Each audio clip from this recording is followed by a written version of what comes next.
पश्चिम रेल्वेवरच्या मालाड रेल्वे स्टेशनच्या प्लॅटफॉर्म क्रमांक 1 वर प्राध्यापकावर किरकोळ वादातून हल्ला झालेला आहे।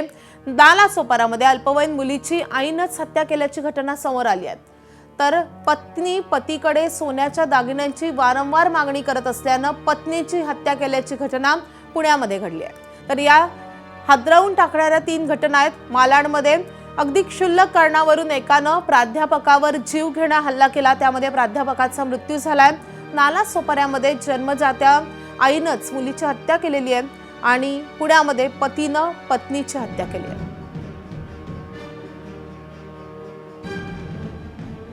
तर पश्चिम रेल्वेवरच्या मालाड रेल्वे स्टेशनच्या प्लॅटफॉर्म क्रमांक 1 वर प्राध्यापकावर हल्ला करणाऱ्या आरोपीला पोलिसांनी अटक केली आहे। ओंकार शिंदे असं आरोपीचं नाव आहे। मालाड रेल्वे स्थानकात उतरत असताना एका 33 वर्षीय प्राध्यापकावर क्षुल्लक कारणावरून हल्ला करण्यात आलाय। यामध्ये त्यांचा जागीच मृत्यू झालाय। आलोक सिंग असं मृत व्यक्तीचं नाव आहे। ते विलेपार्ले येथील NM कॉलेजमध्ये प्रोफेसर होते। दरम्यान फरार झालेल्या हल्लेखोराला पोलिसांनी 12 तासाच्या आत अटक केली आहे। या घटनेमुळे मोठी खळबळ निर्माण झाली आहे। आलोक सिंग मालाड स्टेशनला उतरत असताना त्यांचा धक्का लागल्यामुळे आलोक सिंग आणि आरोपी ओंकार शिंदे यांच्यात किरकोळ वाद झाला आणि याच रागातून आरोपी ओंकार शिंदेने खिशातून धारदार शस्त्र काढून आलोक सिंग यांच्यावर वार केले। यामध्ये त्यांचा जागीच मृत्यू झालाय।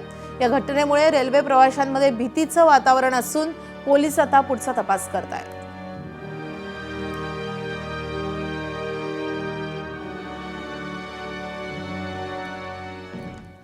तर अशा प्रसंगी नेमकं काय करता येऊ शकतं या संदर्भात आपण एका ग्राफिक्सवर नजर टाकूयात।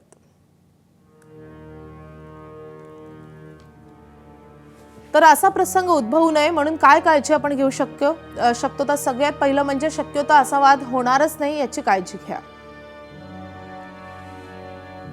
वाद झालाच तर नमतं घेऊन शांत व्हा, दुर्लक्ष करा।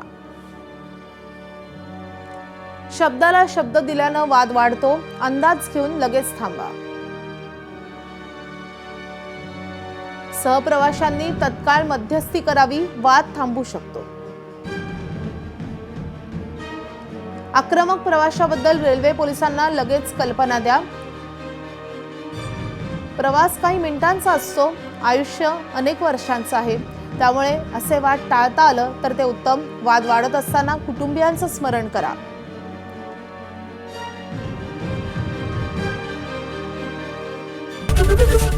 ABP माझा, उघडा डोळे बघा नीट।